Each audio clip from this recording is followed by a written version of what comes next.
Les amis, bienvenue. Je suis très content de vous retrouver pour parler de football et de nos aigles qui continuent d'émerger en Europe. On parlera aussi de la CAN U17 et surtout d'un jeune Malien qui est en train d'éblouir cette compétition par son talent. Bref, vous l'aurez compris, on a beaucoup de choses à se dire. Découvrez le tout dans cette nouvelle édition d'ActuFoot. Avant d'entrer dans le tour d'Europe de nos aigles, je vous propose qu'on revoie ensemble l'essentiel de l'ActuFoot local. C'est tout de suite dans la rubrique du point Ligue 1.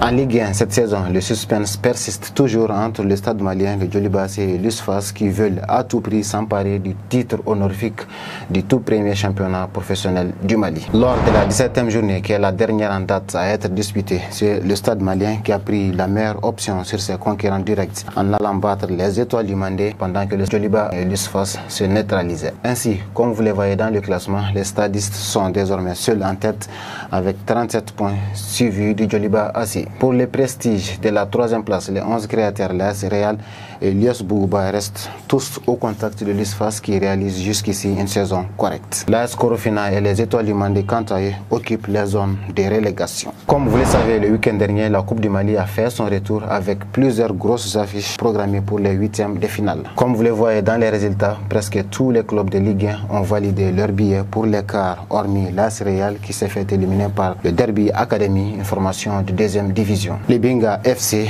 a aussi été écarté par l'US Bougouba. Voici en gros ce qu'il fallait retenir sur le football malien, les amis. Voyons maintenant les aigles qui ont su maintenir notre attention sur la scène européenne ce week-end. C'est tout de suite dans la rubrique des infos croustillantes du jour.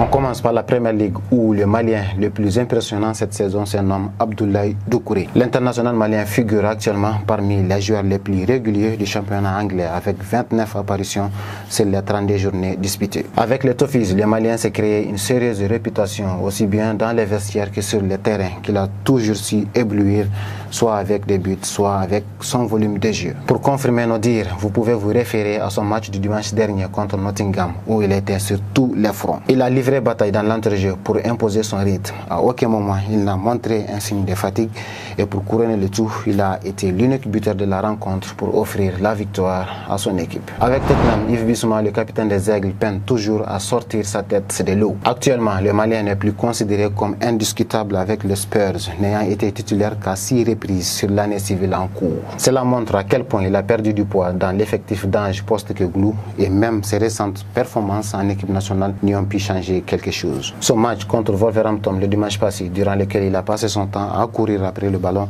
et à commettre des fautes, illustre parfaitement son état de forme. En France, Kamori Doumbia reste sur une bonne note avec le Stade brestois en étant parmi les joueurs sur lesquels se repose le club français pour faire des bons résultats. Malgré ces statistiques qui sont moins bonnes que la saison dernière, le milieu malien a compensé cette saison en apportant beaucoup de sang-froid et de maîtrise dans son jeu. Il faut aussi noter que Kamori s'est trouvé dernièrement un bon apprenti en la personne de Hamidou Makalou. L'international espoir malien arrivé à Brest en janvier dernier a eu la chance unique de faire le grand saut en jouant en Ligue 1 2 jours seulement après son arrivée. Et c'est bien Kamori qui l'a aidé à s'adapter rapidement. Avec l'AJ Auxerre, l'attaquant malien Lassine Sinayoko a fait parler de lui ce dimanche en scorant pour son équipe contre l'Olympique lyonnais. Le Malien et ses partenaires ont concédé tout de même la défaite. Pour l'instant, Lassine est sur une saison très dynamique où il a gagné beaucoup de minutes. Mais ses stats sont loin d'être conformes à son temps de jeu. En Allemagne, c'est Ibrahima Sissoko avec Bochum qui gagne le plus de minutes parmi les Maliens évoluant en Bundesliga. Le milieu de terrain confirme match après match le haut niveau dont il dispose. C'est ce qui explique le nombre de rencontres qu'il a dans les jambes. Malgré son impact et ses efforts, le Malien risque tout de même de rechuter en deuxième division puisque cela fait 4 journées que son équipe tente vainement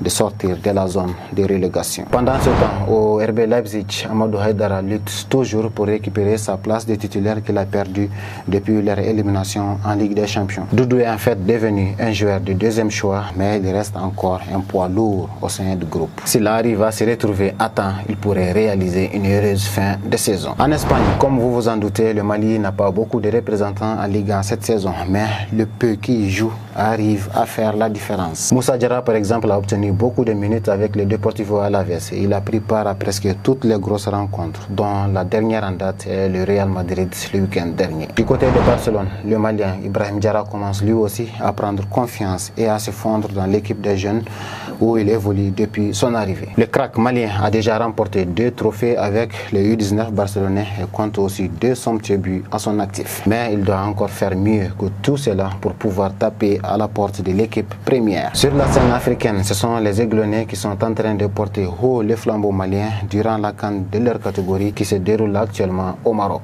Les U17 maliens ont réalisé jusqu'ici un parcours honorable en validant d'abord leur billet pour la Coupe du Monde au Qatar. Mais en attendant, l'objectif de nos Aiglonnais est de battre le Burkina ce mardi en demi-finale avant de viser le trophée continental. Durant ce tournoi, plusieurs de nos jeunes talents ont émergé, mais il y en a un qui s'est particulièrement démarqué et a déjà suscité des comparaisons avec des grands joueurs. Découvrez-le, c'est notre aigle du jour.